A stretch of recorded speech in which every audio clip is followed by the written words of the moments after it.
এক প্রশ্ন করেছেন, জন্মদিন পালন করা হারাম কেন? জবাব, জন্মদিবস পালন করা ইসলামে বিধান নেই, অনুমতি নেই, যার কারণে এটি মুসলিমের কালচার হতে পারে না, মুসলিমের স্বভাব হতে পারে না, মুসলিমের আদর্শ হতে পারে না, এই জন্য হারাম। কেউ প্রশ্ন করবেন হয়তো যে এটা তো আমরা যদি ইবাদত হিসাবে না করি। জবাব, আপনাকে লক্ষ্য রাখতে হবে কয়েকটি বিষয়। প্রথম বিষয়, কোনো কাজ আপনি ইবাদত হিসাবে করছেন কি না। যদি ইবাদত হিসাবে করেন তাহলে তার দলিল প্রমাণ থাকতে হবে, না হলে সেটি বেদাত হবে, হারাম হবে।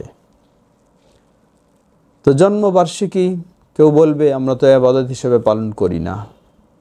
বলবো আমরা কেন করেন না বলবেন? আপনি তো এখানেও একজন ইমাম সাহেবকে নিয়ে আসে দোয়া পড়ান, আরও কিছু করান, তাহলে এটা কি ইবাদত নয়? অবশ্যই আপনি ইবাদতেরও মনে করেন, তো এই কারণে সেটি অবশ্যই বেদাত হবে, এই দিক থেকে হারাম। দ্বিতীয়, কেউ যদি এগুলি নাও করান, শুধু কেক কাটবেন আর অনুষ্ঠান করবেন, আনন্দ ফুর্তি করবেন, তাহলে এটি দুই কারণে হারাম। এক কারণ হলো এটি বিজাতীয়দের কালচার অনুসরণ, অমুসলিমদের কালচার অনুসরণ।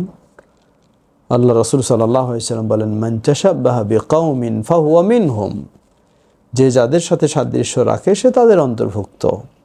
আপনি খ্রিস্টানদের কালচার অনুসরণ করবেন, খ্রিস্টানের মতো হবেন। ইহুদির কালচার অনুষ্ঠান করবেন, ইহুদির মতো হবেন। সুতরাং এটি ভয়ঙ্কর বিষয় আপনার জন্য। আপনি ইবাদত করবেন, মুসলিম দাবি করবেন, আবার খ্রিস্টানের মতো হয়ে যাবেন, ইহুদির মতো হয়ে যাবেন, তা তো হতে পারে না। এ কারণে হারাম।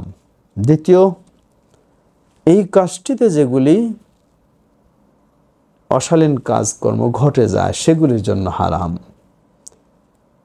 এক হলো কেক কাটা, দ্বিতীয় ধনীদের নিয়ে আনন্দ ফুর্তি করা, গরিবদের কোনো বিষয় নেই।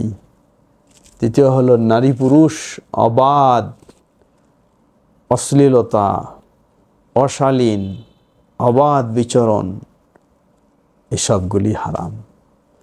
ইত্যাদি কারণে এই অনুষ্ঠানগুলি, জন্মবার্ষিকী বলুন, জন্মদিন বলুন, বার্থডে বলুন, ম্যারেজ ডে বলুন, বা আরও কোনো এইসব কিছু বলুন, সবগুলি একই কালচার। আল্লাহ আমাদের হেদায়েত দান করুন।